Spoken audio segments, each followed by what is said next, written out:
Okay, welcome everyone to the Merrimack School District SAU 26 School Board meeting for February 20, 2023. Will everyone please rise for the Pledge of Allegiance? Pledge allegiance to the flag of the United States of America and to the republic for which it stands, one nation, under God, indivisible, with liberty and justice for all.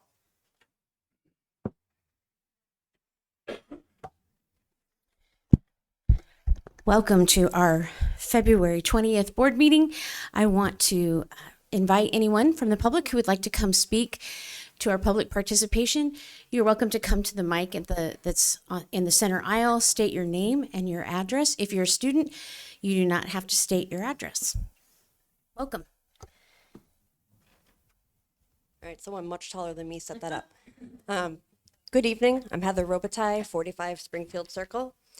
I watched the February 6th school board from my house the other week, and initially I was really intrigued that many of our state representatives were going to be present for this meeting. And I welcome all of our state representatives to be informed about the strengths and the challenges that our district faces. However, unfortunately, their presence turned into a display of partisan politics, which has no place in our school board meetings or interfering in our students' education.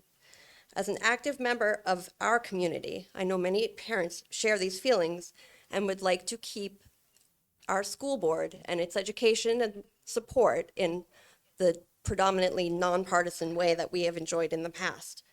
I encourage the school board to continue to invite our state representatives in their business, but also to make it clear that these meetings are not an appropriate platform for pushing political agendas. During the meeting, I was also disturbed to hear the discussion supporting education freedom accounts, which have remained largely unchecked and unsupervised in our state, resulting in gross over-budget spending and a reduction in tax dollars available for the very public education that this board is meant to protect and support. Lastly, I also want to state that as a parent, I am ardently opposed to any attempt to allow our government or school board to censor materials available in our school and public libraries. The board and the administration has my sincere thanks and appreciation for all that you do to support our staff, our students, and our community. I believe that your priorities and initiatives are building really good, positive forward momentum for this district, and I look forward to that continuing. So, thank you.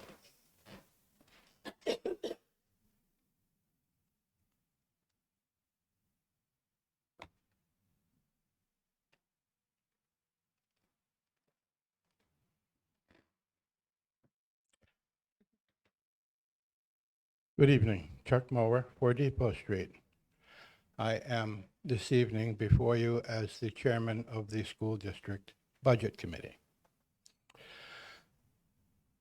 I know that you have all been involved in a great deal of deliberation and discussion about what our school district needs and have made your voices known and have included your wisdom and your experience in offering that. I want to assure you that the Budget Committee took all of that into account in its deliberations, and we had liaisons to each and every department in the school district where we went out and collected independently information relative to how we should construct a budget that we felt was prudent and appropriate to this year's needs, and with an eye on building into the future. And I want to assure you that we think that we did probably the best job that we have ever done. And we were very happy with the outcome. And we look forward to working with you to do anything we can to improve and to streamline and to reorganize, to save money and to make education more efficient, and we all hope less complicated, because this is such a complicated world. Very, very satisfied with their outcome. We now recognize that it's entirely in your hands to spend as you see necessary for the ensuing year, and We know that you will find it a sufficient amount to protect all of your interests and to protect for any contingencies that may arise unexpectedly, bearing in mind that it is a budget and that we are required by law to have a surplus at the end of the year. And through good administrative management, we have always managed to succeed in doing that. And all of that money that was raised and appropriated and not seen the appropriate expenditure of the school board will be reduced, will be sent back to the taxpayers to reduce taxes. And so we believe that we have arrived at probably the best results that we can. It's in your hands. We are happy to have it placed in your hands and happy to work with you. Outside of the budget preparation process to ensure that you have the most information from the 12 of us that are elected to represent our community in preparing budgets for you. So I want to thank you very much. And I know that through the year following, there will be lots of things that you may want to discuss with the Budget Committee, and we stand ready to do that with you. Thank you very much.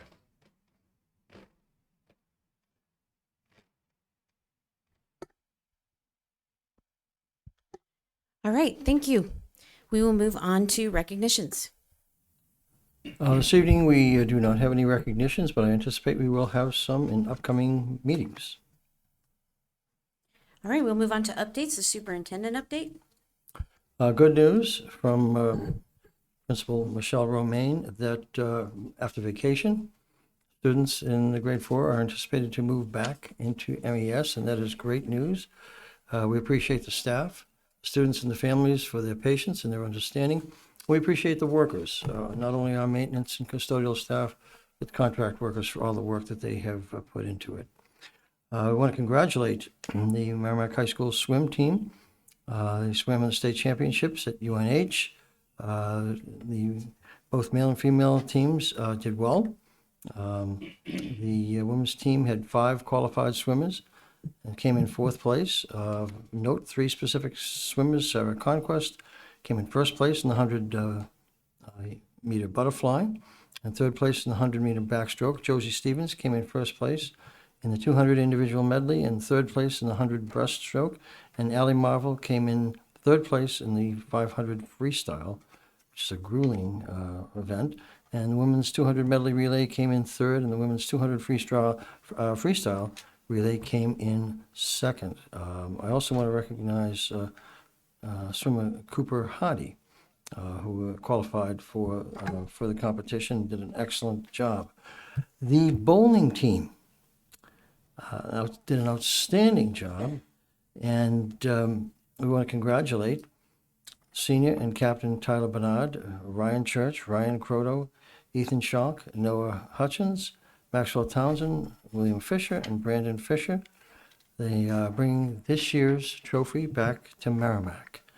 And I want to mention that they broke a New Hampshire Interscholastic Athletic Association record with a 268 score. I guess it's an average, which is extraordinary.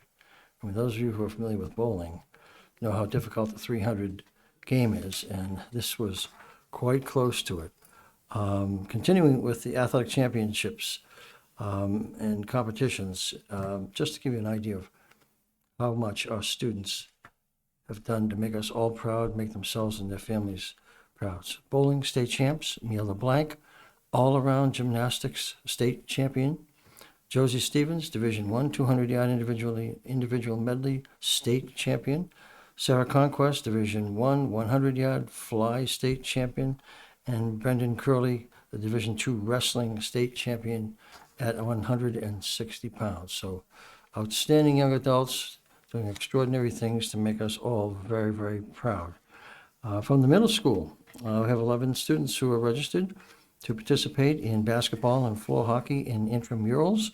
And those programs continue to grow at all of our schools. At Thornton's Ferry, another outstanding upcoming showcase of learning that has been organized by the Unified Arts teachers. The new curricular offerings in March will be presented in a flyer. The co-curricular offerings, excuse me. There are 9, let me just see if I can find them here. 9 co-curricular offerings at Thornton's Ferry. And here's where I have to thank you again and the Budget Committee last year for your support of the funds for co-curricular activities. At Thornton's Ferry, Spoons and Zooms, that sounds very interesting, dance club, yoga, mindfulness, Susie Seedlings, chess, art-tastic, birding, and game club. So all activities that keep our students engaged after school. The importance of those activities is oftentimes it allows students to either discover where their passions may lie, or pursue their passions, and it's very, very important for development of students of all ages. So we congratulate them from Fern Seiden. And as you know, Fern always is running programs for our staff, our students, for families. We have a couple of upcoming programs, Family Connection Circles. I believe that's this week, Fern, yeah, tomorrow night, and Everyday Mindfulness Strategy. So we thank Fern for those great programs for the community and for our parents in particular. And that is it for tonight. We're very proud of our staff and our students, and we keep rolling on towards the end of what I think has been a very positive school year. Thank you. And I think that's awesome. And I also wanted to mention, I don't know if you all saw it, but the first team's robot is ready to go. It looks pretty awesome. So we are excited to hear the awesome things they're going to do this semester. All right, moving on to our Assistant Superintendent Curriculum update. I just am excited tonight to have so many members of the Vision of a Learner Committee here for us to make our final presentation to the board and to the community. So later on under new business, we'll be able to share that with all of you. All right. Yes. May I just mention just 2 more things that I failed to mention? First of all, I want to wish everyone a wonderful school vacation week. But also, we had a group of high school students who, as you know, our students are not only very active in terms of school activities, but we had probably, I guess it was 8 to 10 of our high school students who performed a production. Let me just, if you would, for 1 second here. A production of Beauty and the Beast. And I want to thank our students who performed in that, and also the staff who were interested enough to attend that. So they're not only doing great things within the public school system, but now expanding that and extending it to the community. So congratulations to those outstanding young adults, and thank you for our staff for attending those. All right, moving on to our Assistant Superintendent for Business update. Oh, thank you very much. When last we were convened, or maybe the time before, I forget it, time just kind of flies. You had asked if we could entertain some quotations for the disassembly of the Brentwood building. Just want to let you know that we've received a few. We're waiting for a few more, and it's well within the budget that you had left me with to work within. So feeling very excited about that. I can say it's definitely going to happen this year as soon as we can get the crew, the contract on it and the pricing settled. We're going to start as soon as we can. So thank you very much. All right, to our school board update. Thank you, Lori. So last week I was in Orlando representing Division I for the National Federation of High School Sports. And a quick update, again, safety in sports is a priority. Concussion protocols are critical. I know that at Merrimack High School we have strong protocols. I'm suggesting that maybe we invite Mike Susi in just to explain to the public about our protocols and safety when it comes to concussions in sports. A couple things that were stressed are that athletics is a privilege. It's not a right. And I think that's a really important part. And then all rules that we created were definitely looking for school safety. I'd also like to thank the 12 citizens who served on the Budget Committee this year. I know that that's a very labor-intensive job. And finally, Lori mentioned the first team. We received notification that the first team has successfully completed their robot. If you've ever had a chance to see what happens with a robot and the competitions and how competitive it is with problem solving, critical thinking, putting that robot, it's really amazing. So we're proud of their work and we look forward to hearing back from their competition because it's hours and hours of work. So thank you. All right, and our school representative update. I just have a few updates from student life things at the high school. So for sophomore families, the annual sophomore semi-formal is going to be on March 10th, and they're selling tickets all this week in the CAF, and that is sophomores only or sophomores and their date. And then student council currently is starting to plan our Spirit Week, which is going to be April 10th to the 14th, and we're going to have more details on that shortly. And correct me if I'm wrong, Caitlin, there also are the signups for senior yard signs Yes, going on as well. we do have the yard sign signups, and those are once again down at the CAF all week this week. We're collecting for that. So. Thank you. All right, lots happening before we all go and take a week-long vacation. So, all right, moving on to old business, revoting on warrant article number 6. Matt. At the last Budget Committee meeting, the Budget Committee made an adjustment to the Article number 6, the operating budget, and that requires you to take another vote if you choose to do so.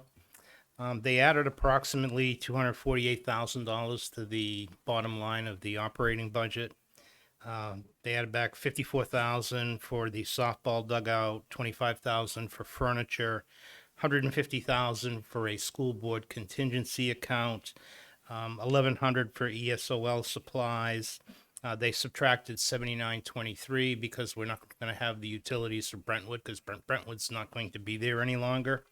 They added a 0.5 FTE grounds person for $25,000. And then they made a series of additions to implement the master plan, $25, new SAU office, $25, a new performing arts center, $25. I think it was to keep these on the radar and put them in the operating budget to give them some visibility. So right now, if you choose to do so, because the number is not what it was before, you can revote, and that's up to the pleasure of the board. Thank you. So I will entertain a motion for the sake of discussion.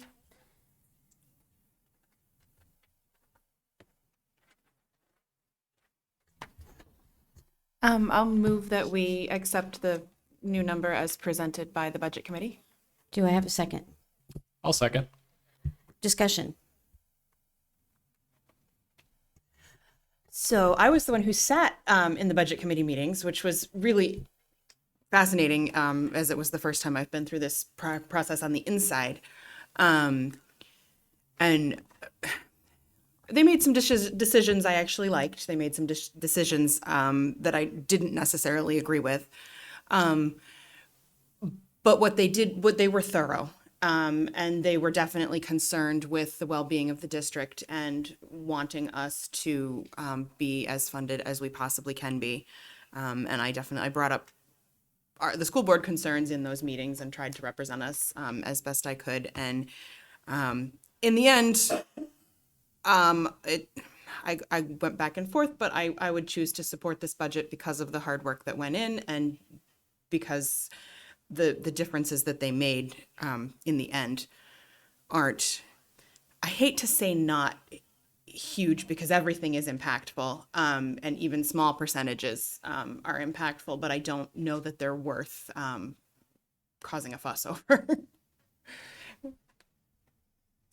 Yeah, I watched watched all of them, all of the meetings, and all of the stuff, all of the items they put back in are all things that I was really kind of hesitant to get rid of in the first place. So I actually am also in support, especially like the dugout and furniture and all that stuff. So I am also in support of the additions they put back in.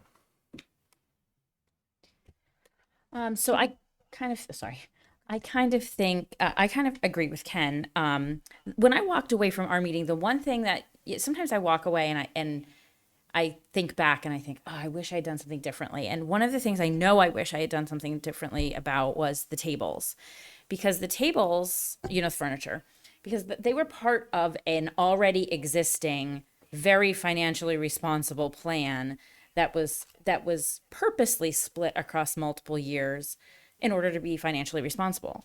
And then we said, well, we're going to take those out of, after them making such a careful plan for that to happen.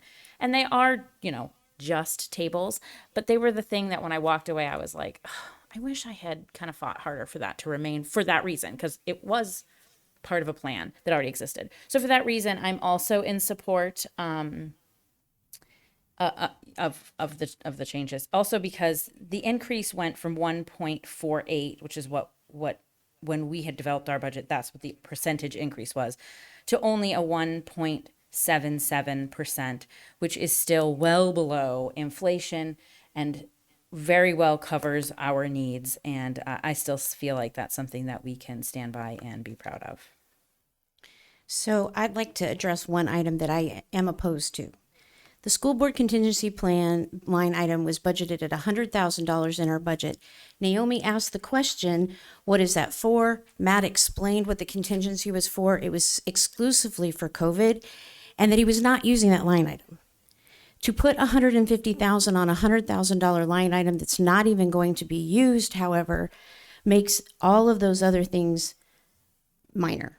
All those other things I'm supportive of, but adding that extra $150,000 back into that, take $150 off that 248, and we're talking a negligible increase. And if Matt's not even going to use that because we have other contingency ways and our banking system did not fail us during COVID, I think that's the one item in that increase that I am not in favor of. But I don't have a problem with the other items. Some of the reasoning that our administration gave in their initial cuts, though, was that we don't have the debt payment to the middle school next year that would have covered a number of these items. So those are my thoughts, having watched the budget meeting and all of these things on this particular budget. So I was also, first of all, I want to say I was very proud of the work that the school board did creating this budget, because when we created the budget, everybody on the school board is very much pro-school, and we were very concerned about a looming, recession, and how can we look at dollar to dollar to dollar. And then we take the baton and we hand it over to the budget committee, which is 12 other people's sets of eyes in the community to make decisions. And the work that they do is to try to come back to us and say, is this acceptable? And so I think out of respect for that process, that's where we are. This was the first year we ever met with the budget committee before the budget committee had to work. And it was the first year we had a goals meeting, and we asked the administration to set up what our goals are and what our needs are.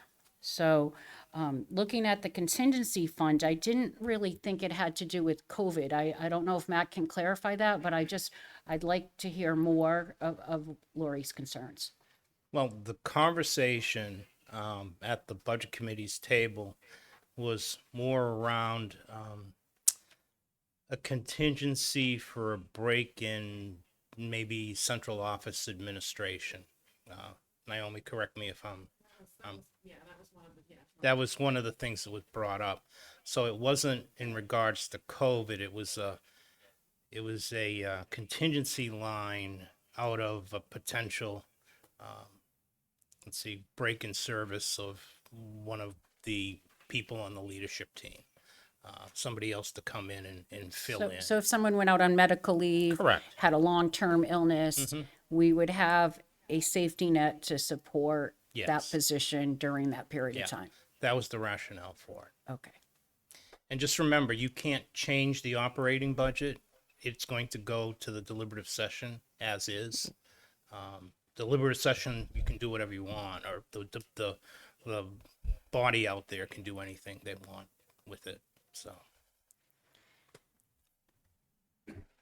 So But correct me if I'm wrong, that line item came up because of COVID. Correct. That was not a previous existing line. Initially, it was because of COVID. I think we had it in there for 2 years because we weren't sure how much the ESSER funds were going to cover as far as remote learning, as far as cleaning supplies, as far as everything that we had to buy. So that was the rationale for it. I wanted to say that I agree with you. I was in the meeting when they did the vote. It was a tight vote. I think it was 7-6, and I was wrestling with that when I was looking at the budget presented as a whole, because I was like, I agree with the other things that got put back in, but I did not love that one, and I would have rather seen, like, if we were going to refund something to the tune of that, I would have rather seen like the technology budget get put back in. And then I thought about it and I wrestled with it and I decided that I didn't disagree with it enough to make a real big stink about it. So, but I did. That was the one thing that came out of the budget process that I was like, yeah, that was not my favorite. So I assume there's nothing in the current budget that accounts for all the things that we just mentioned this would be for, right? Like if there's a break in SAU personnel, like That's correct. right. Well, we have a line called general administration. Sure. In the budget itself. It's going to be the MS 27 that's signed off by the budget committee. And, that accounts for any salaries in central office or the leadership team. So that's the large line that encompasses everything. So we don't have to worry about the purpose per se, but because the purpose is already there. So essentially what we're voting on is our voting record to be printed in this on the ballot. Yeah. It's our recommendation. Yeah. Okay. And then after the meeting, if something changes at the meeting, then you can vote again. Okay. Oh, you can vote again anyway, because you have a posted meeting after the deliberative session. Okay. That's what I just wanted to clarify. All right. Any other discussion? I just have one. So I said this in the budget, in our school district budget, and I'm just going to say it again. As we go through the end of the year, if we find, and this again, of course, this is what we're going to do. There's attrition in places that we can save money. We certainly will do that. Like this is our proposed budget, but we also have been very clear with administration that if there is a position we don't need to fill, if there's a way we can have attrition, we're going to do that. And that, I think the budget committee, the board, and administration are all in agreement on. All right, with that, I will call the question. All those in favor of the new budget, say aye. Aye. All those opposed? 500. All right, moving on to something we've been looking forward to and a lot of hard work has gone into, the vision of a learner.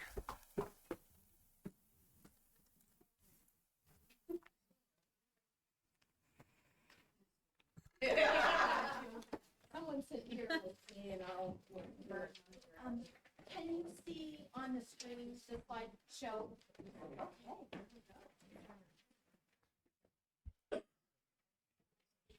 So we have with us tonight several of the members of the committee, and I just want to take an opportunity to thank them for their continued work. This started in January of 2022, and I'm going to look over at Angela and Steve. When did your Vision of a Learner work start?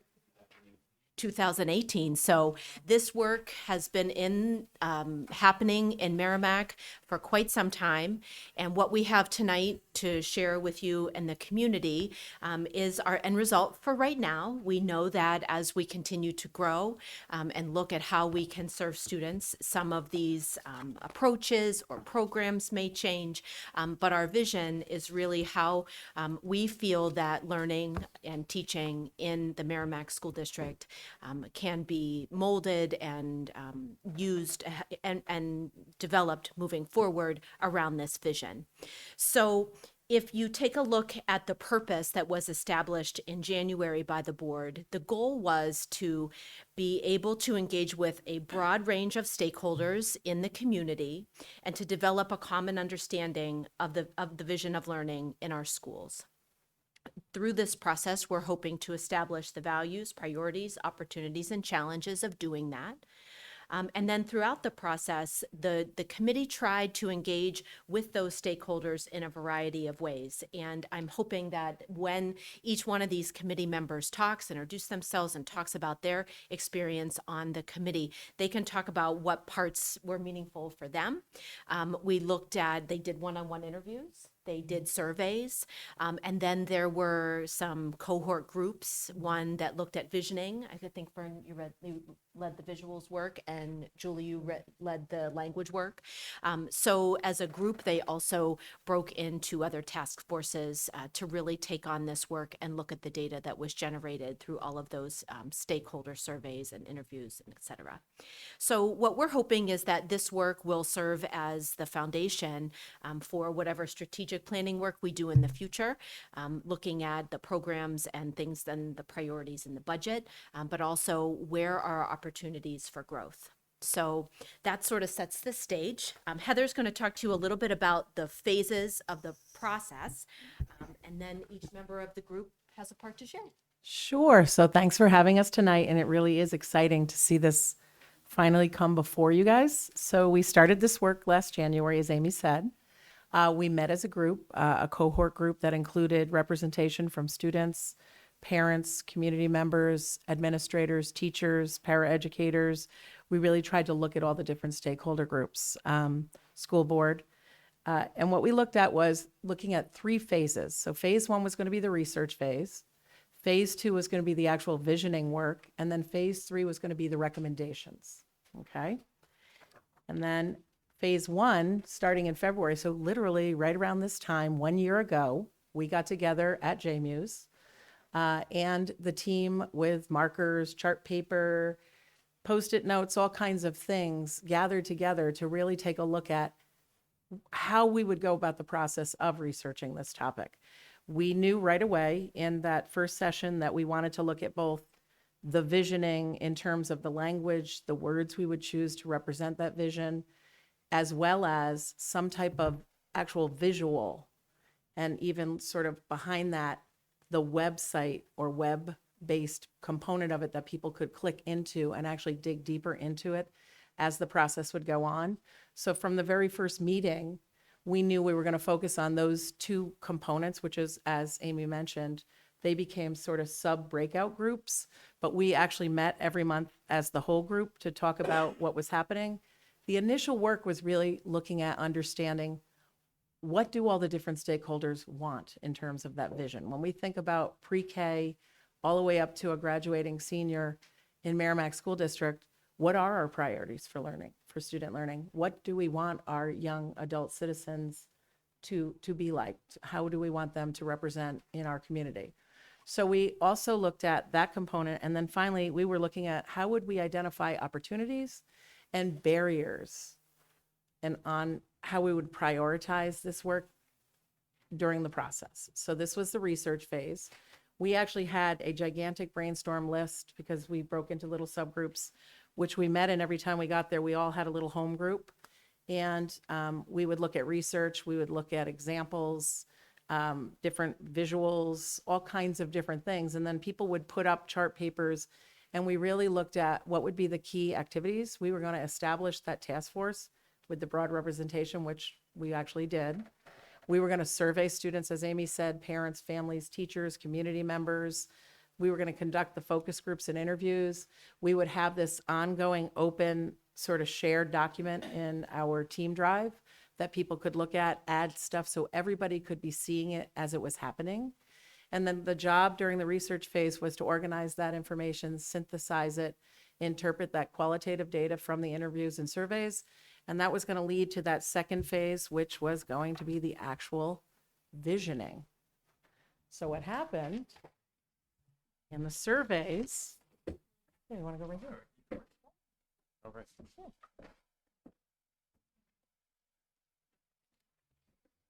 Excellent. So Adam Carragher, principal at the middle school. I guess I should probably say that, although I know most of you. What we have on our presentation now is a list of individuals who were involved in this process.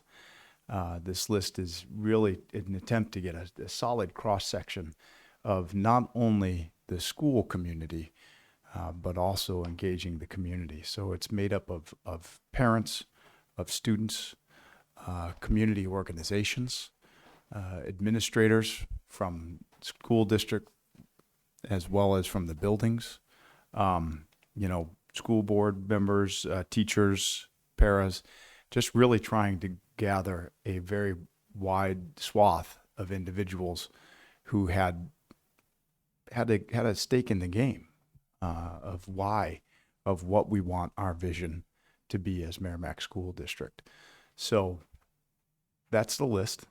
I try not to read PowerPoints because I feel like that's not a very good method, but it's here, it's up there. I encourage you to take a look at those names. So from that, in our first step of our research phase, of phase one, we basically set up a series of different interviews, as was mentioned before, surveys, as well as focus groups. So for example, at the middle school, I actually put together a survey for a group of staff that we have as part of kind of like our council, our group of teachers that get together regularly and kind of bring issues forward, and we talk and problem solve, because we felt like it was a good representation of our school community. It was also, of course, opened up to other staff members as well, but we really spent some time focusing on that as a collective. Obviously, as well, different people were interviewed on an individual or a small group, focus group type situation or basis, trying to pull, again, a variety of different people from different backgrounds and different needs.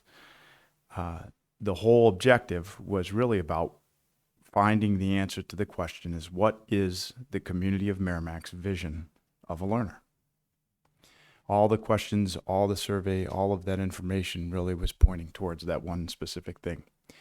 On there, and this I am going to read, so I apologize because I'm breaking my own rule, right? But, the different percentages which are up there, you can see there you get to that point of 11.2% where it becomes independent learner, life's up and downs, empathy and compassion, tackling problems and working together, really from the group, from the perspective of all of those interviews and synthesizing all of that information. Those were, I guess I would say, the top 5 themes. And it's not to say that the other themes are not important, because it is important, that self-confidence, managing work, managing life, ethical and responsible, civics and community. Those are all very important things, and certainly important enough that they have had multiple different answers along the way, or multiple different respondents who cited them as being important. But in the end, we want a vision statement that can kind of encompass everything. And yet at the same time be specific to that which our community, again, our community as a whole finds as being essential. So.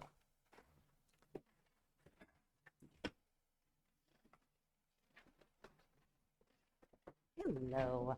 So I'm Bonnie Painshaw. I'm the principal at Reeds Ferry Elementary. And just to add one little thing on to what Adam was just talking about, we did it in stages. We did the interviews first, and we did get a really nice cross section. However, we wanted more. So we went out and we actually did a whole nother round. And one area I remember us all as a group thinking we really want to target our preschool families because, you know, in order to get that pathway to a vision of a graduate, you need all, even the students' families who are 3 years old, because that's that vision to going forward. So through all of that, the collecting of the interviews and the surveys and the focus groups, we came to 6 core focus areas, and it's really just an analysis of that, the grid that Adam just introduced. And I'm sure you can all see the importance of students experiencing and learning and having schooling on empathy and self-confidence in tackling problems. And the community members on our task force talked so much about the importance of these in students who have graduated and are in the workforce. And I know when I was introducing this to my community at Reeds Ferry, they were all saying, yes, that's exactly what we're talking about, the importance of collaboration, the importance of grit and dealing with the ups and downs of life. So these were really echoed, not only with the staff, the families and the students, but also community members. So phase 2 was the actual creating and planning for the vision. And we had goals.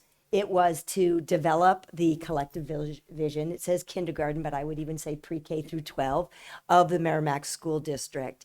And it's so important. I will tell you, my first year as an administrator, 2019, I remember one of our first district leadership meetings, they had these bodies of high school students because they were working on, it was one of our first ones, the vision of a graduate. The vision of the graduate. In order to get to a vision of a graduate, you absolutely need a pathway to get there. And that's what the vision of a learner is. It needs to start at the very young age of our kiddos at school. So they need to be bonded, they need to be embedded, they need to have a link of the vision of the learner to the vision of the graduate. Some of the things, activities in this phase is, while some of us were doing interviews in task force, others were out there looking at what other model products, other model resources, what's some content that's out there, what are some visuals that really attract and hold people's attention to get their interest to dig deeper into what our vision of a learner is doing that. So we had a task force doing that. And then with all the information that we had collected, how do we take that and put it into purposeful, meaningful language that as educators, we can connect into our culture, into our day-to-day curriculum, and that's purposeful and important. And lastly, that creating a content, that the actual product, the content, but also the visual. I think it was Heather who talked about the website. So all of that was created and were part of the activities in the vision phase.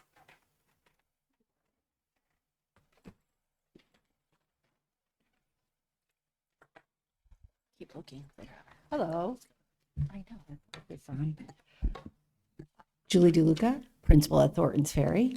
And so here it is. Ta-da! I know, if I couldn't sing, people at Thornton's Ferry are like this right now.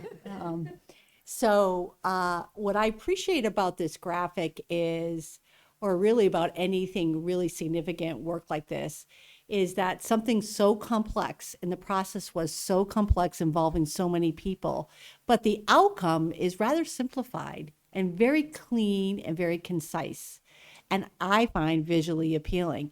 That is not easy to achieve when you've had such a complex process that has been going on for some time. In addition, when you look at this, it also captures the vision of the graduate work that's been going on since 2018.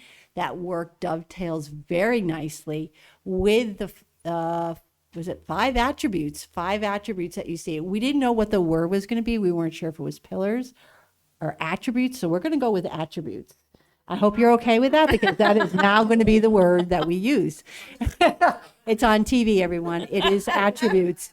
Michelle was like, "Are you sure that's the word you want to go with?" I'm like, attributes. So these are the 5 attributes. And as Bonnie described, we did do a whole research and a Padlet on all best practices models out there. And all the models will tell you, you really should stick to 3 to 5 attributes. So here they are. So the first one is curious, and I have to say, listening to Bill tonight give updates and all of you giving updates, if I think that one thing that we're already living an attribute is curious. And just hearing about all the different clubs we have, but all the different types of learning opportunities that are provided in our schools, we definitely are working on having students who are curious, who seek to explore in the world.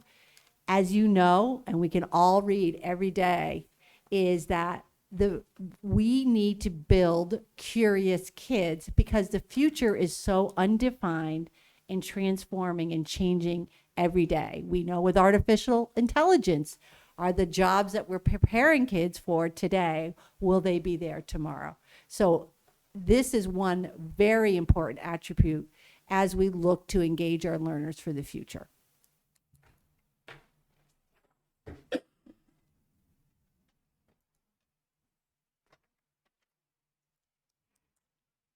Michelle Romaine, principal of Master Cola. So I have attributes 2 and 3. So 2 is connected. Our learners are citizens in their school community, their state, and their world. Our learners will develop and use skills in the areas of interpersonal communications and empathy. Our goal is for our learners to consider and respect various perspectives, evaluate the impacts of others, and be compassionate toward others. Our kids are connected to each other in very differing ways around the world and in schools these days. So we're helping our students feel connected to each other, themselves, and their world at large. So attribute number 3, prepared.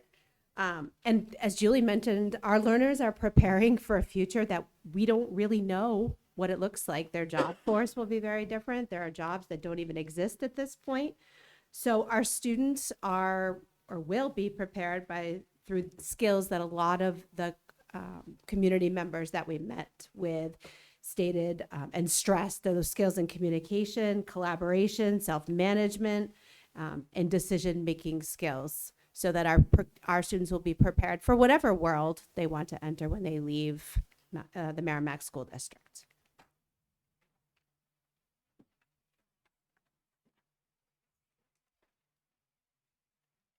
Good evening, Nikki Rowe, principal of JMUS. So this next attribute is resilience, which is something that we have all had to really work hard to achieve. And learning is this process. And sometimes that means that there are mistakes and there are errors and there are failures. But we've adopted a term that we use and we call failing forward.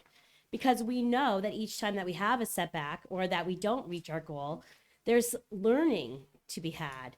There are opportunities that arise from making mistakes. So being able to realize our mistakes helps us to learn what we need to do next on our pathway to a successful outcome. The next area that I'd like to talk about that is so important is to be dedicated. So we hope that students will be dedicated to contribute to both our local and our global community. And we want them to do that in ways that they enjoy. We want them to be excited and to be able to share the things that they've learned with others. We want them to inspire expert learners who understand that learning opportunities are always occurring. We don't stop learning in June when it's summer break, and we don't stop learning when we graduate from high school or college. We are learning every day. We want our students to explore their passions and collaborate with others to achieve their goals collectively. We want students to be able to have that sense of pride of working together and really making a difference.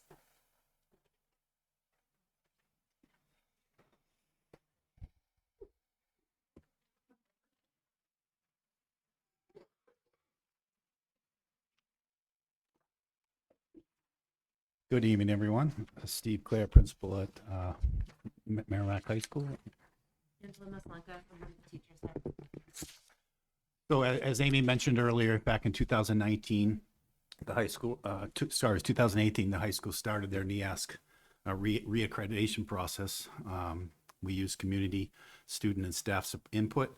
Members of the high school team that worked on the vision of a graduate were excited. Yet I remember back last spring, we were also a little stressed because we were trying to wrap up our vision and our NEASC report, and then we got we got to go join the district vision of a learner. So that was a little stressful, but that went well. We represented the high school, and we just wanted to make sure that the work kind of was seamlessly interwoven with the district work, and overall it went really, really well.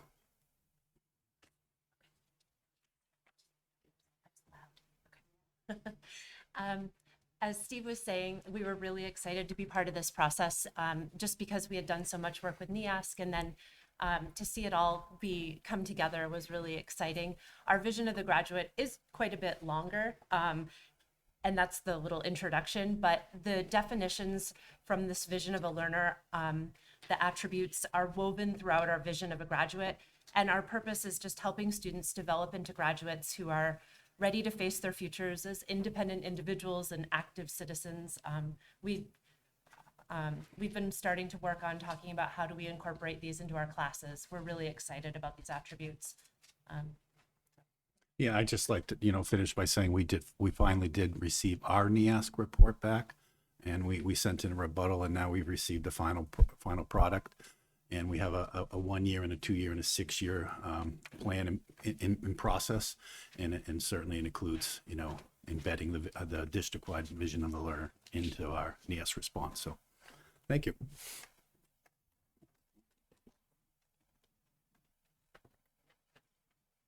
I'm here to help. Just want to point out, it's Dr. Angela Maslanka, and she's the department head of world language and really a teacher leader at the high school. So thank you for coming tonight. And when I came on board, as we started doing this work, she was one of the first people that I reached out to try to bridge. So I just want to thank her for coming tonight and talking a little bit more about that. As far as the NEASC report, Bill and I know that we need to share that with you, and we will at a later date. I know you'll be interested in how well the committee did, and also where the growth that they've recommended for us. So phase 3, Virgil, want to come up now? Would that be okay? So we're now in phase 3, which is we have done the research, we have created some visuals. This is in your packet. You can also see the beginnings of some of this presence on our website. Allison Huckins, who works at the high school, but she's also our district webmaster, she has done a tremendous job of building us an initial platform that we can build on. So the goals of this phase are to be able to articulate the recommendations for future district planning. We have gone through the process of rolling out the vision at each one of the different building communities. And I think Bonnie mentioned it. Fern and I did a little bit. We were at JMUS, we were at the middle school. Angela and her team led that work at the high school. And then at the lower elementary schools, it was one of the days that we were going to have a group staff meeting, which was really exciting, but then it was a snow day. So you know how that happens, right? You make great plans and then the snow's like, oh, forget about that. So they ended up rolling it out, and we pushed some forms out to the committee, to the teachers, so that we could get their thoughts and ideas about where our practices already are in relationship to these 5 attributes, and what are the potential barriers or things that we need to plan for. So we have more data and information from our teachers about how they see this vision being actualized in our community.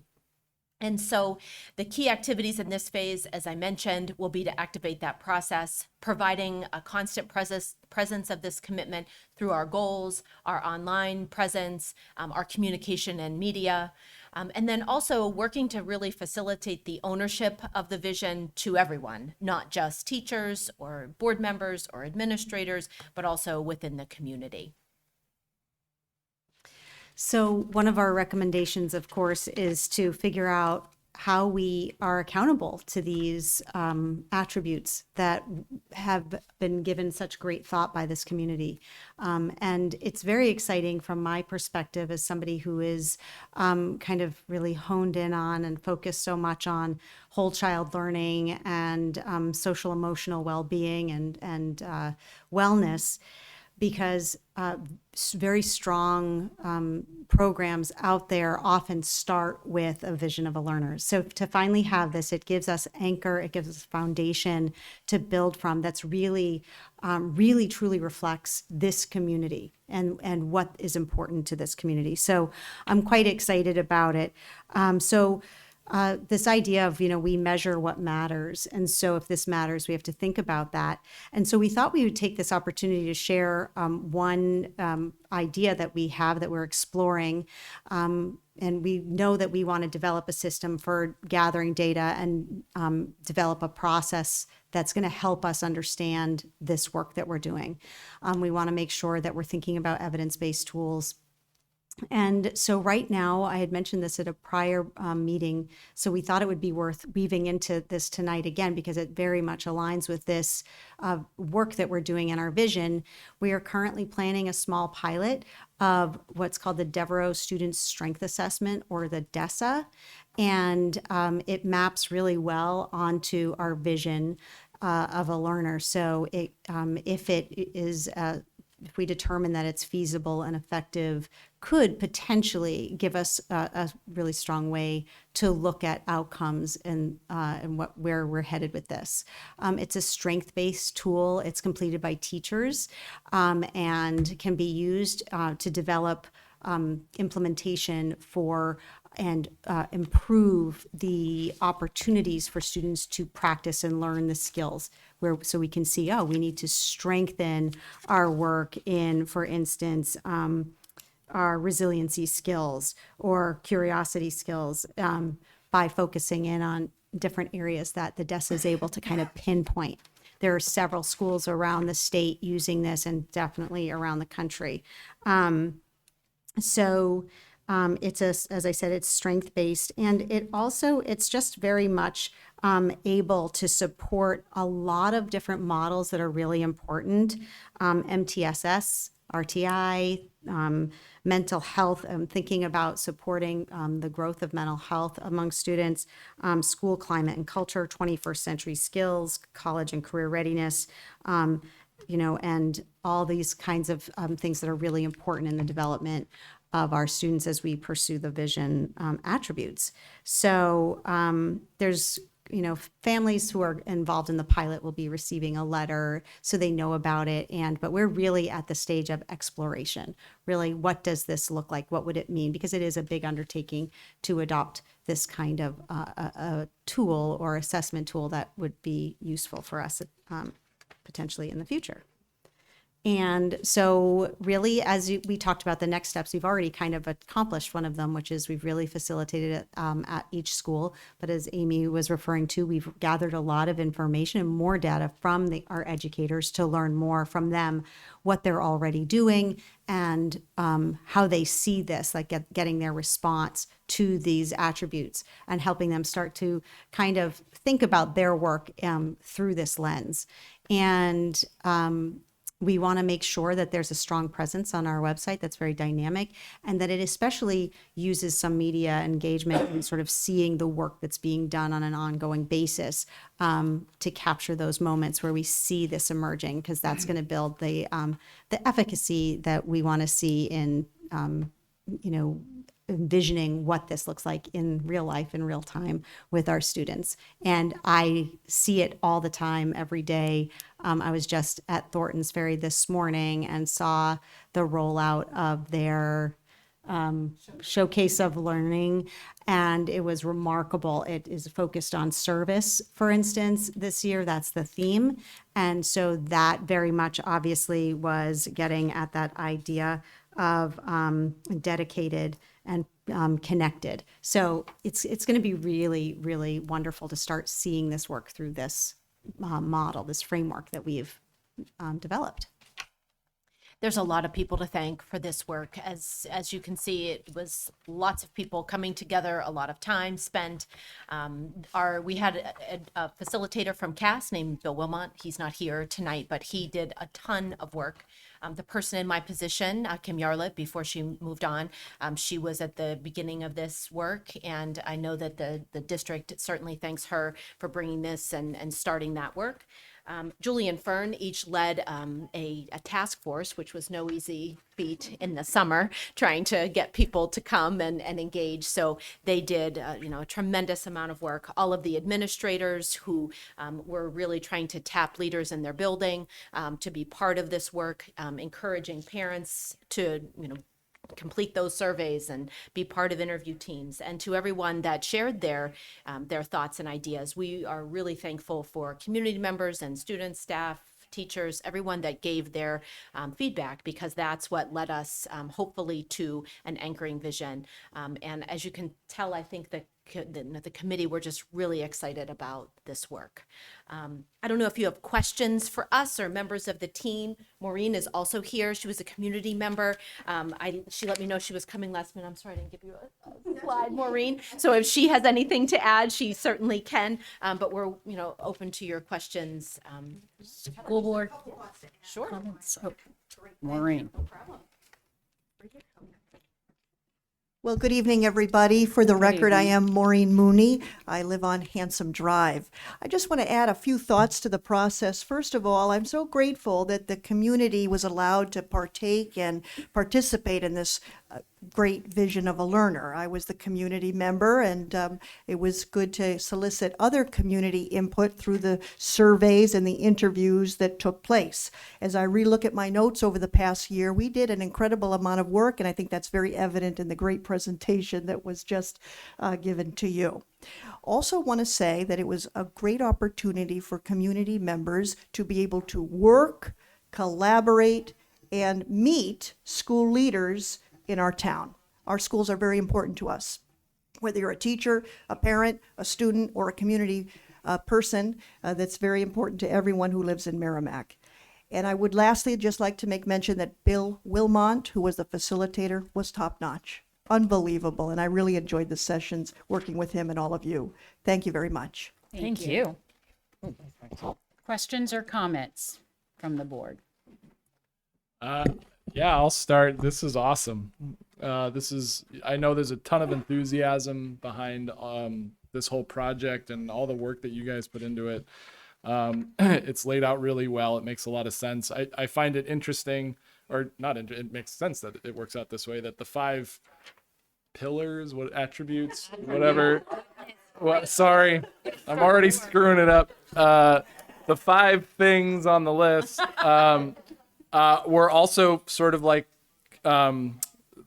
the group itself was following these 5. They were curious, they were connected, they were it's like sort of all kind of came together. So that was just an interesting thing I noticed.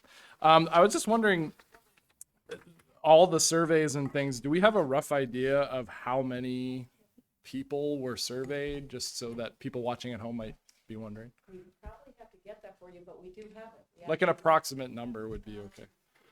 But if you don't have it, that's okay. A lot. A lot. A lot. I can look at the responses and get back. I do think that it's possible that people were surveyed more than once or in groups. So I will get some statistics to you, Ken. Great. Yeah, and the 5, the ones that got the biggest response, like, it was just very fascinating to see what those were, like the empathy and compassion and tackling problems, resilience, and all that stuff was great.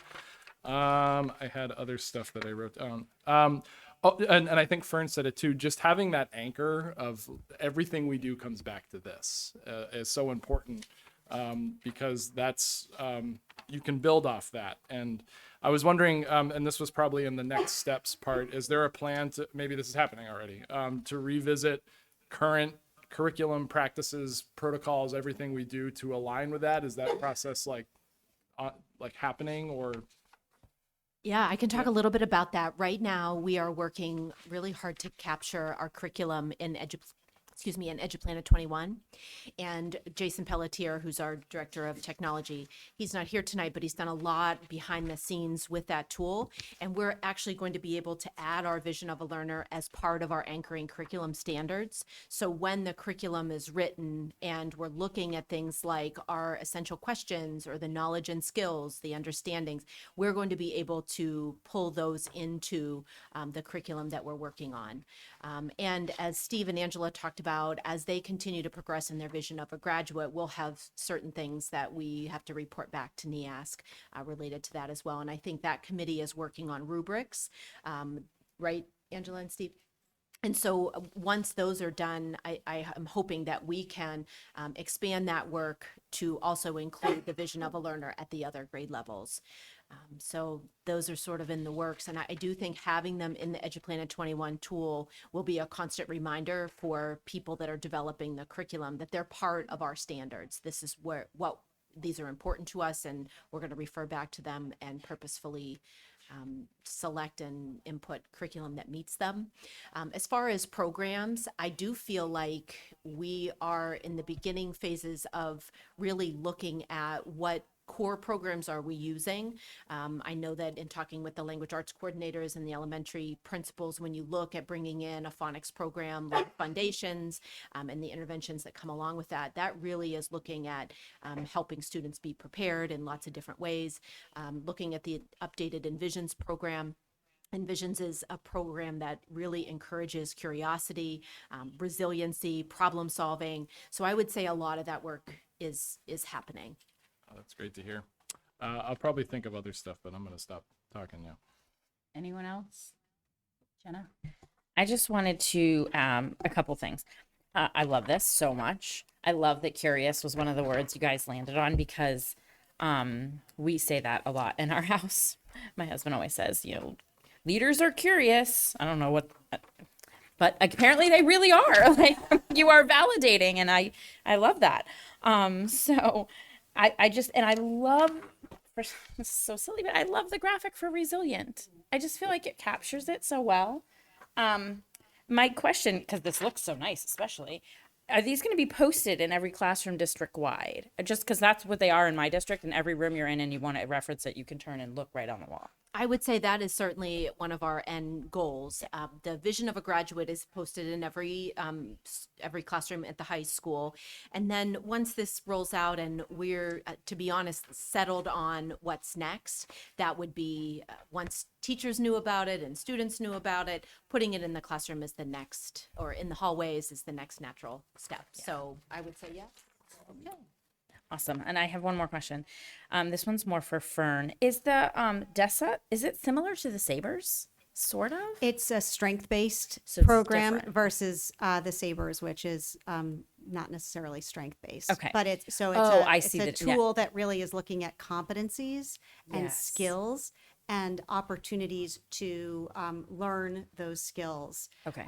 So it can be used to strengthen Tier 1 as well as support development of Tier 2 and 3 interventions, but really a great way to look at all of the SEL programming, which we do want to make sure captures and is a net that can capture the work of the vision as well. Yeah. So I see these as so basically merging in many ways, but it's very strength-based. So it's asking questions like, in the last month, how often has the child I can't think of one right off the top of my head, but it's sort of like a skill that you worked with others in a positive manner, or showed optimistic thinking when planning a project. So it's like, it's that kind of, those aren't exact questions from it, but they're just, it's always asking in positive language the skills, and if you're seeing the skills being displayed. Well, I don't necessarily think this way, but I know from experience now that other people think this way. Will these results, so I'm assuming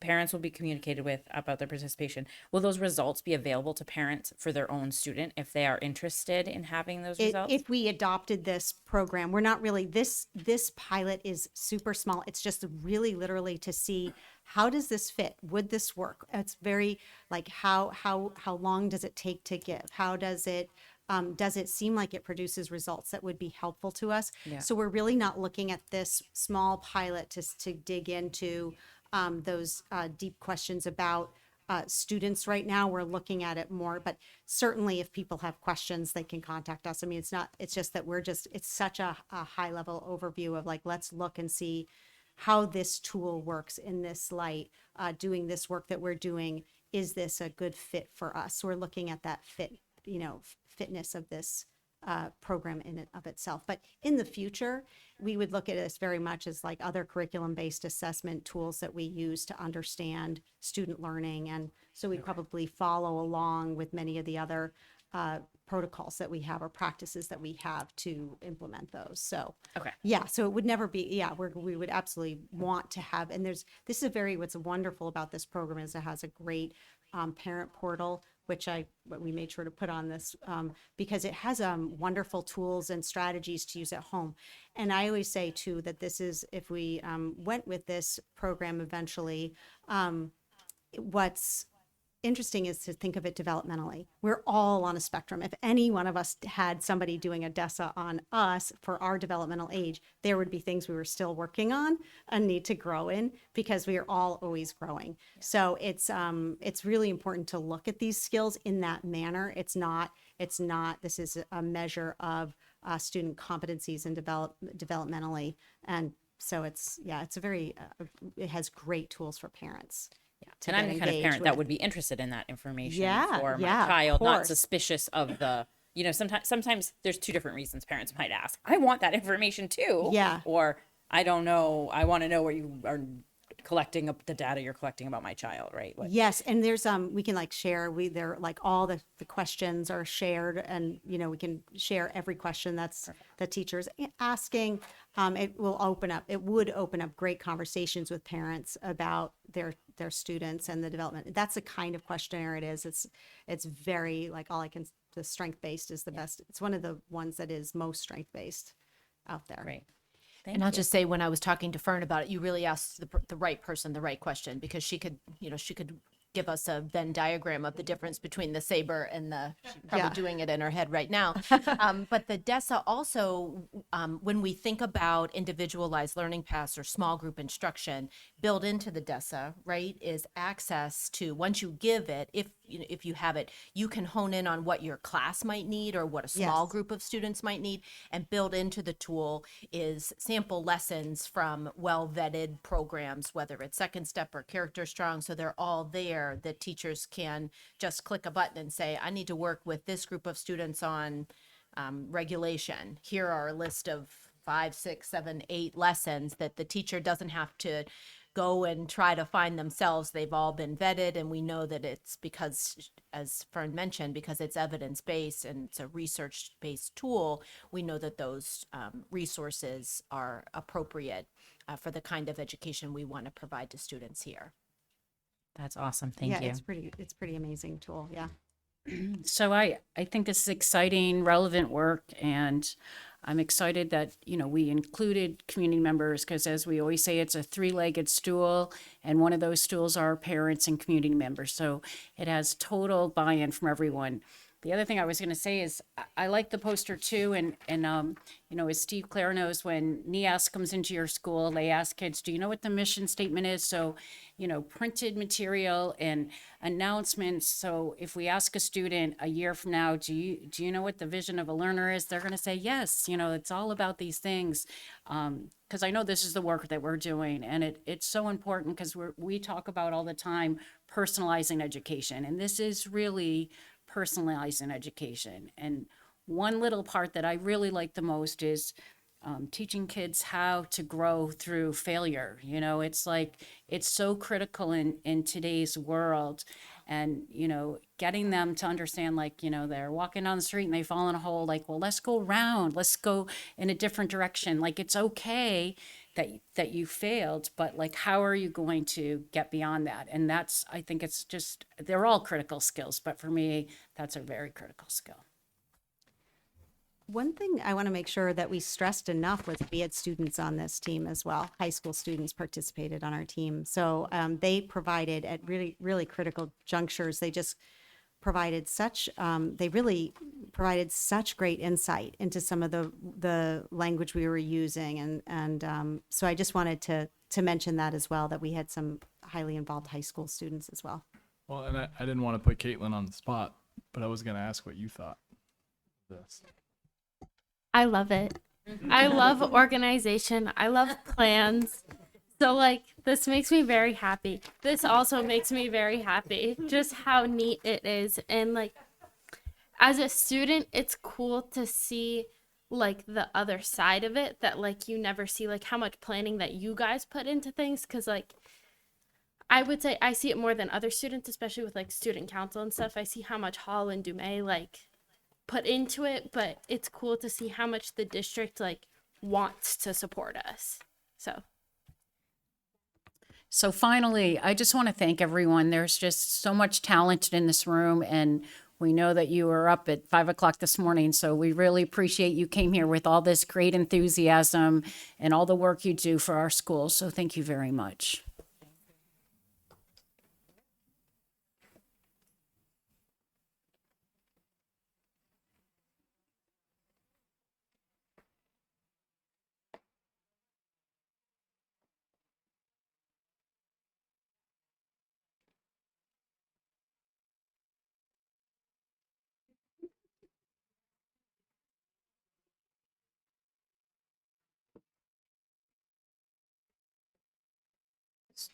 So the next part is preparing the warrant presentations for deliberative session.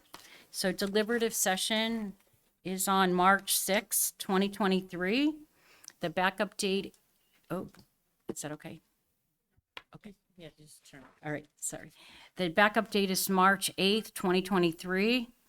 The board member responsible to move and present the article for gifts and property, it will be Jenna Hardy. And the board member to second, it will be Naomi. The MTA contract will be Lori Rothaus. The board member responsible to second it will be Lori Peters. The MTA contract trailer will be Lori Peters, backed up by Jenna.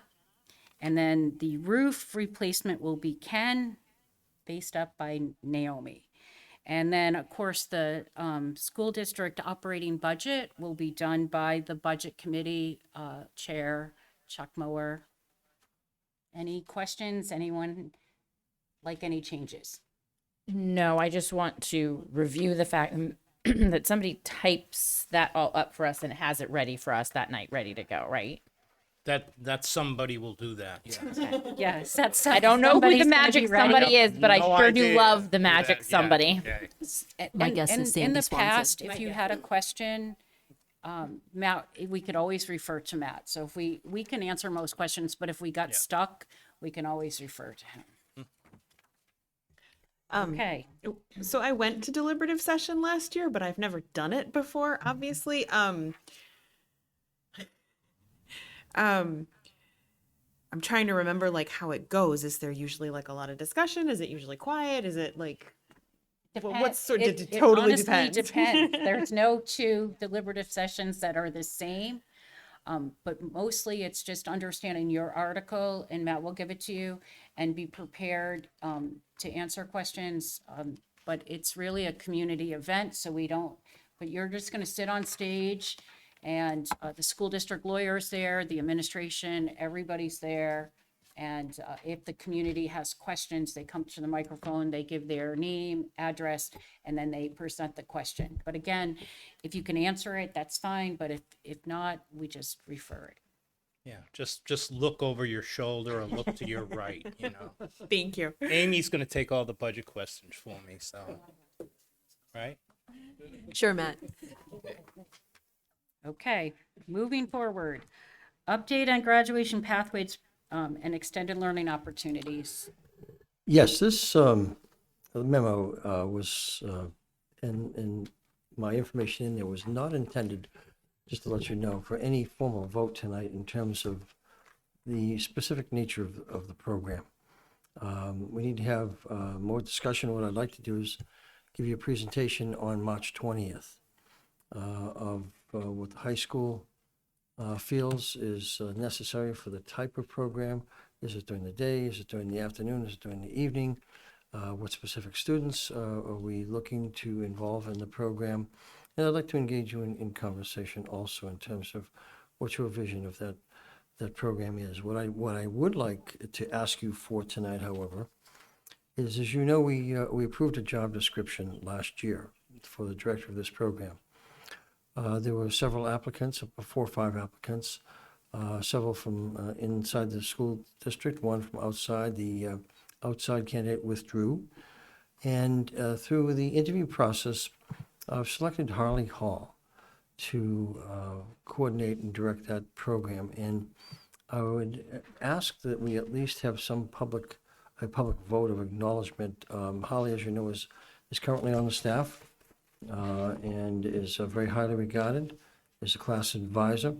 The plan for this year is to have him remain in the classroom. I will pay him a stipend for the contract work that he will do beyond the contracted workday, evenings, weekends, etc.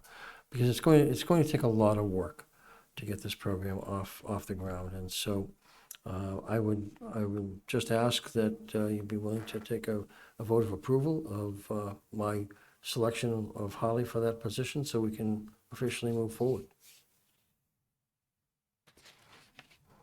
So I would like to make a motion that we accept or I don't even know how to word it.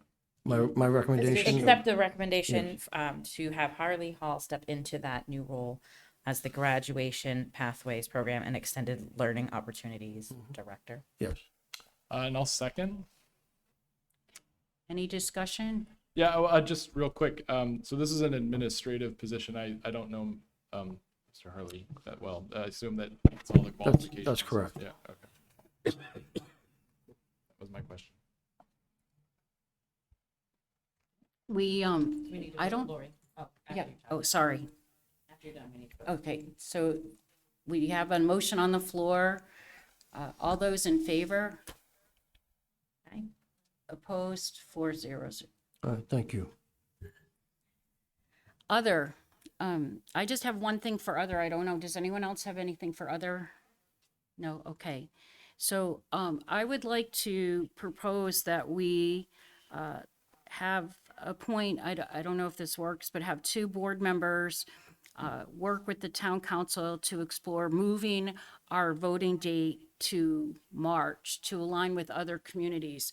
We talked about this in the past, but having the April date puts us behind other school communities when hiring, because once their budget passes, they're allowed to start hiring, and we being late, then we're late to the game.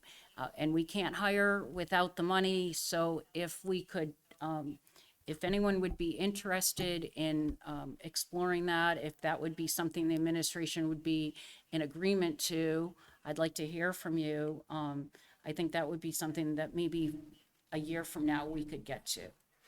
If I may, it's especially problematic when you're passing a potential teacher contract that's going to affect who you can attract and who you can't. You're not going to know that until after other districts like Bedford and Goffstown, whatever, they've already voted, they've passed their budget, and maybe they've passed a brand new teacher contract, but we haven't yet. So it's really kind of it's an impediment to our advantage to try and get out and get the best and the brightest here, because Merrimack is a great place to be at. We just have to put ourselves in position to get those people. So this would be helpful from our standpoint. Do we know the history behind? No, I was talking to Paul McCall, and he said he's going to try and dig some up.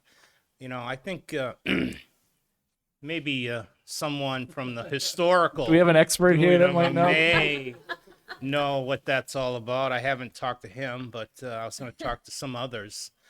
But I don't know what the history of it is. I remember when I first got here, it was April, and I said, why is it so late? So. Are there other towns that do it in April, and how many? I don't know. I don't know. Very what the few, metric very was. few, some, but very few. Like you can see, like go to Bedford, they're already ready to go. Okay. I'm willing to do it, but if someone else wants to, but I'll be one if someone wants to be my partner, or we could have more than one, or does anyone want to? I'm happy to be a part of that discussion. Sure. Okay, so we'll try to set up a time and see what we can do. Matt, is it a legal thing or it's just a town thing? Well, I'm not sure if you have to take a vote on it. We'd have to check with legal now that you're serious about, having meaningful conversations with the town council.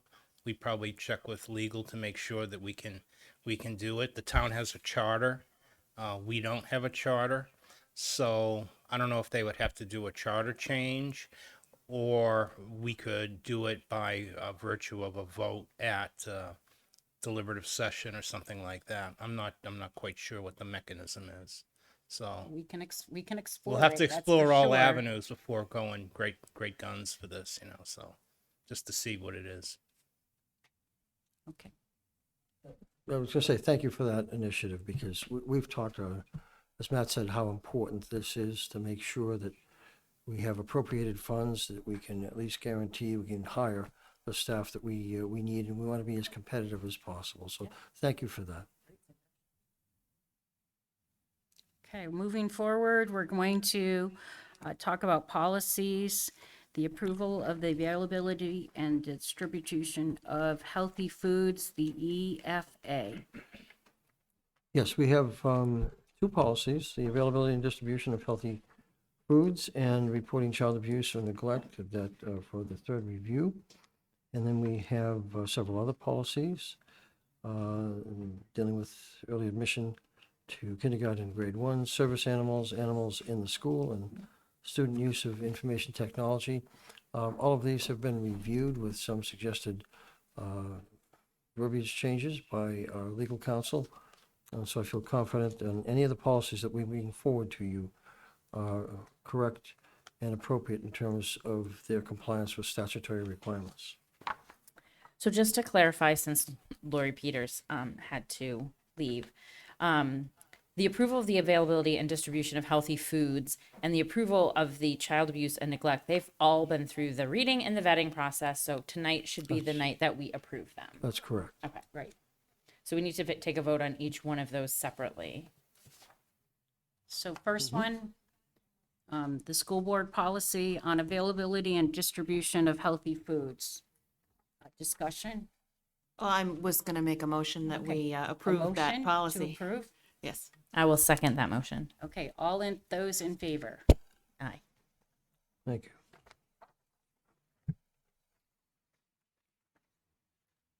Okay, the second one is the approval. Let me just find it. Of child abuse or neglect. Yes, yeah. The approval of the child abuse or neglect JLF. I will make a motion to accept. Second? All those in favor?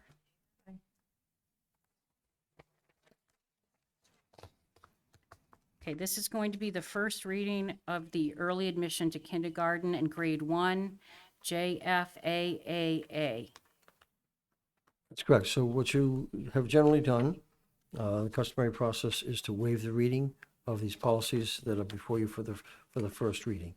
And they will be posted for public comment. Do we need to take a vote on the waiving? Yes. Okay. Yes, you do. All right. So I make a motion that we would waive the first reading, but go ahead and make those available for public comment. I'll second. All those in favor? Aye. So the next is the first reading on service animals, IMGA. Boy, this was a fascinating read. Yeah. They are becoming more and more important and more prominent in public schools. Oh, 100%. Right. I'm not Yep. questioning that. Sure. I'm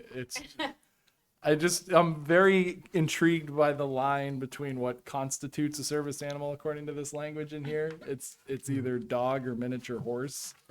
and that's it. I just find that really intriguing. That's all. I'm totally buying one of my kids a miniature horse. I'm just kidding. Well, I will tell you, one of the more interesting service animal issues we ever encountered in Westford was we came in one Monday morning in one of our schools and there was a cow roaming the hallways in one of our schools. Not a miniature cow. No. Okay. I remember back in the day at Thornton's Ferry when Les Carter was the principal. He called me up and said he was going to bring an emotional support horse in, but a full-size one. Oh, can't do And that. I says, "Are you kidding me?" You know, he was just trying to get my blood pressure up a little bit. I think, you know. All right. So do we need to go through each one specifically to say we waived the readings? Because we did waive the readings for all three. Or do we have to go through each one? No, yeah, I think you have to say each it one. again. Okay.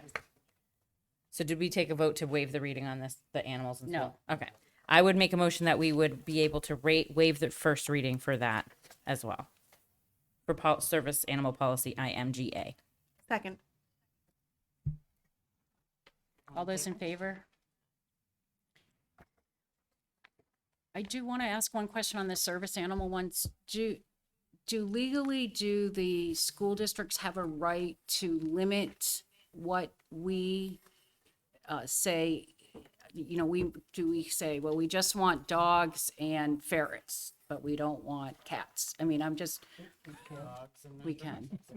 Well,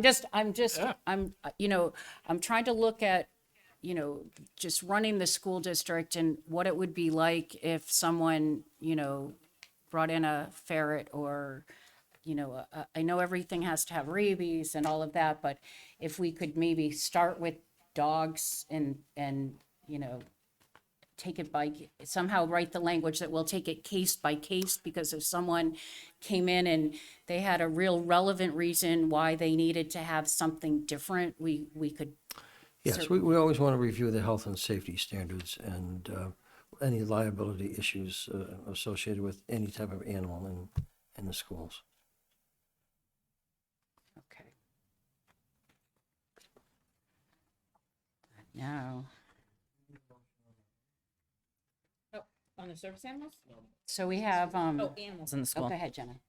I will go ahead and make a motion that we waive the first reading for the animals in school policy IMG. Second. All those in favor? All right. Aye. Okay, moving forward. Is that all of them? We do early admission to kindergarten? We did that one. Okay. So we're going to talk about approval of the minutes, January 12th, 2023. Do I have a motion to accept? So moved. Naomi? Second. Ken? All those in favor? Aye. Aye. Now we're going to move to the January 17th meeting. Do I have a motion to accept? I'll make a motion to accept the minutes from the January 17th meeting. Second. All those in favor? Aye. And now I'm going to move to the minutes of January 19th, 2023. Do we have a motion to accept? Jenna? She did it. Sorry, I will make a motion to accept the minutes for January 19th. Second. Naomi is the second. All those in favor? Okay, and now we have the consent agenda. There are no nominations or resignations for this evening. Okay, moving on, committee reports. I have one. Ken? We met the Healthcare Cost Containment Committee, which is a lot of C's. We met last week with Health Trust to discuss the various options Merrimack teachers have when it comes to the benefits, their health insurance. There's a switch over in platform. It used to be, I believe it was One Life or On Life. It's now a new app that teachers can utilize. And there's some great health incentives, some gift card rewards for meeting certain benchmarks and things like that. Any teachers in town who are interested or teachers that are listening should reach out to their building representatives. I know they're working on getting representatives in all of the schools. I think some schools are currently missing them, but if not, you can reach out to Melissa Falsick at and at the SAU, and she can certainly guide you to where to go. But there's some great initiatives in there that teachers should look into. Naomi. I went to several budget committee meetings that we covered already, so don't have anything else to say. But I did go to a Parks and Recreation Committee meeting last Wednesday, and I totally forgot to bring my notes, so I'm going to wing it. The biggest thing they have coming up is this Saturday is the Winter Carnival at Wasserman Park from noon to 3. Originally, when they were talking about it this last week, they were talking about all the contingency plans they had made for the lack of winter weather. But I don't know if anybody's looked at the forecast. Yeah, We may have I some think winter we'll be weather okay. just in time. Looks like we'll be okay. So if there's snow, they're going to have sledding and all kinds of that stuff. They're going to have various community organizations there doing demonstrations and games. And the one highlight I know for my children is going to be the Oscar Mayer Wienermobile will be there. Wow. Yep. And then the other thing they talked about was they got approval from town council to start a pilot after school program at Wasserman Park starting the next school year. It's going to be, for the first year, they're just going to do 30 kids from Thornton's Ferry only and pilot it and see how it goes and see if they want to expand to the other schools after that. So if you're looking for after school for next year, that's something to be on the lookout for. That's very cool. And camp is filling up. Most of the regular camp sessions are already waitlisted, and then the one for older kids, Camp Trek, is like 80% full or something like that. So that was Parks and Rec. Jenna. So I have one. I missed the meeting actually because of a work conflict, but it was the CIA meeting. Amy was kind enough to send me an update, so I will read what she had to say. They heard about a few new high school courses, which she filled me in on, which sound awesome and very exciting. And then a new vocabulary tool being piloted at JMU's and Merrimack Middle School. And some continued discussion about read, write, Google, and should we use it? Does the cost justify the benefit? And right now, they're sort of landed in one place, but I think the conversation is ongoing. Thanks. Thank you. My only additional comments is I just really always enjoy having the school administration come and present for us and, looking at the talent in the room. And I think maybe working with administration going forward, maybe once or twice a year, they could come and give us a report on things that are going on in their school, because they're always full of enthusiasm and they always have so much to offer us. And, I just love seeing them. And so it would be like maybe 2 times a year, so we wouldn't keep them out every single night of the week. But, just having that would be, administrative updates and just hearing what's going on in our schools, which we know some things, but I mean, there's just so much. So that would be just for the future. Okay, public comments on agenda items.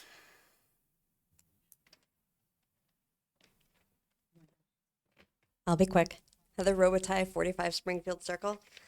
I just wanted to take an opportunity to thank our leadership team and all the community members for their work on the vision of a learner and vision of a graduate. I'm really excited for what this means for our students, our staff, and our community. The themes that we heard shared about empathy and tolerance and compassion, self-confidence and advocacy, to me really just hit home how important social emotional learning is to all of our students at all levels. So I look forward to seeing the work that Fern, her team, and countless others before her have been working on in the district, seeing that continue.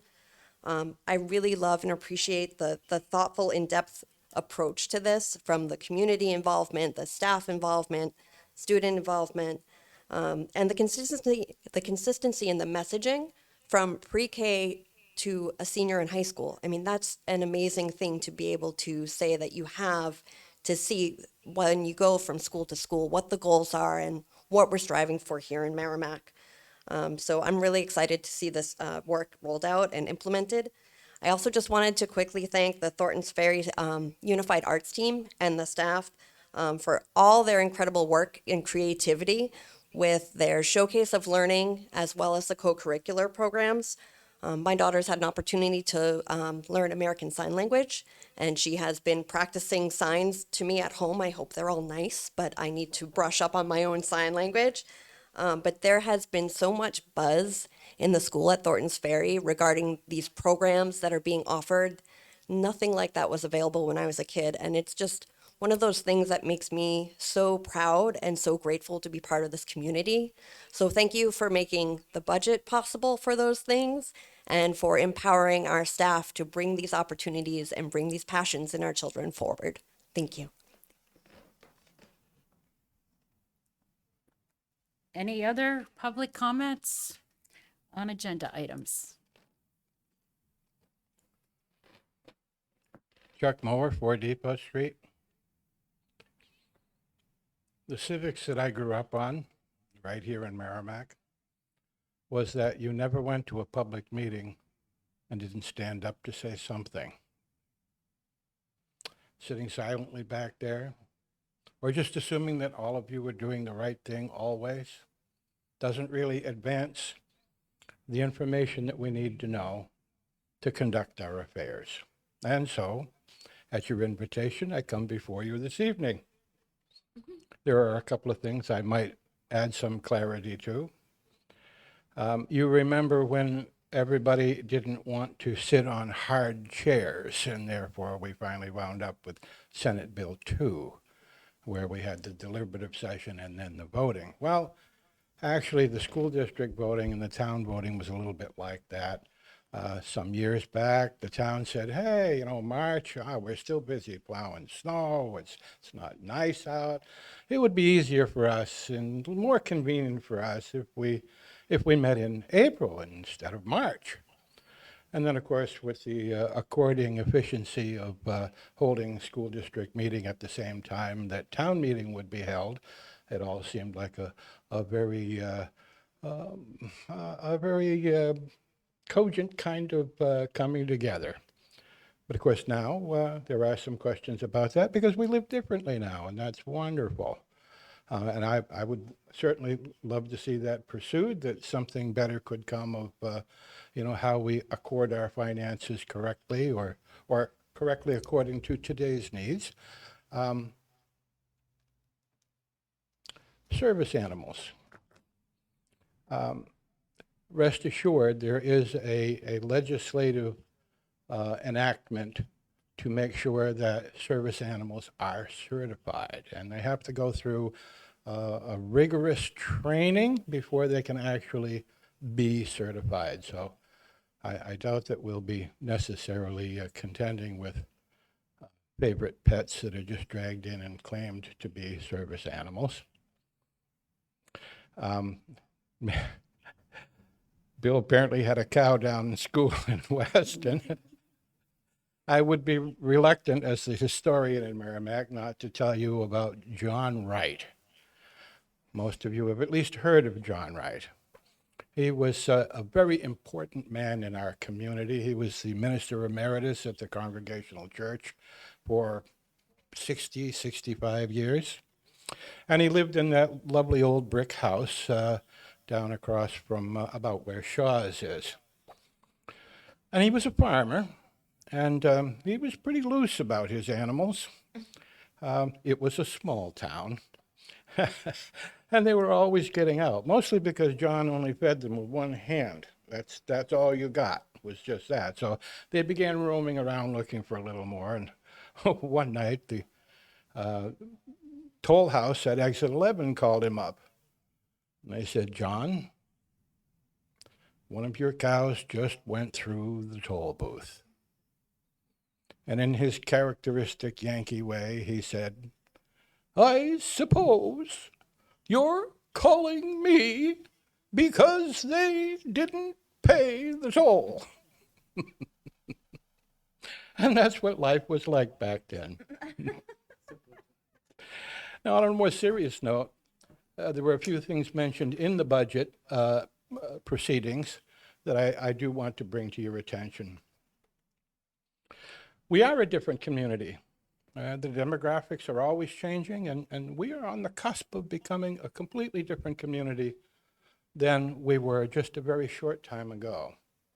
And there are different aspirations in the community now.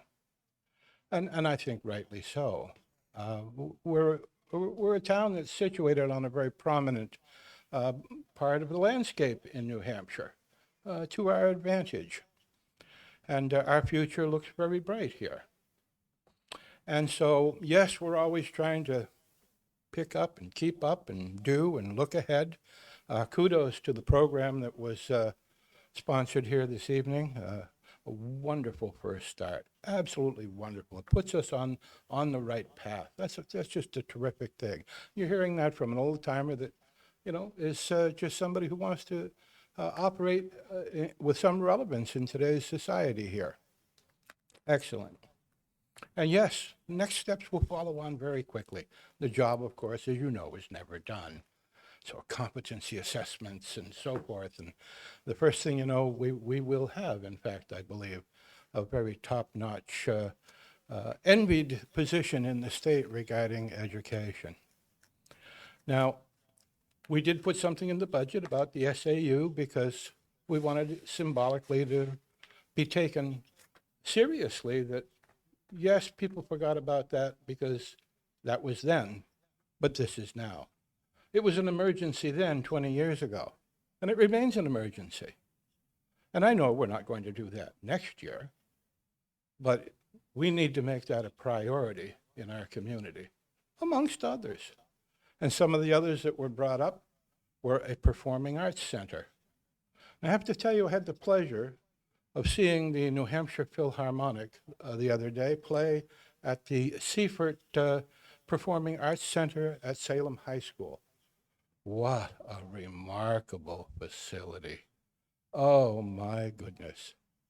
And so, yes, those who have participated in some nascent discussions about a performing arts center, kudos. Bring it forward. Educate the community. Work for it. Work behind it. Bring it all forward. The community can make decisions whether they want to do those things or not, but it takes leadership to have those things put in front of the people to make competent decisions on. And so I'd like to think that the 12 people that were on the committee brought forth some new inspiration as well as aspiration. And yes, the hard work, the drudgery, that's what you deal with most of the time. But the future is bright. We simply have to pull all of our oars in one direction and keep our cows out of the toll booth. Thank you very much. Thank you. Do I have a motion to adjourn? I will Ken? make a motion to adjourn. Second. Naomi, all those in favor? Aye. 400. Good night. Thank you to the board for helping me.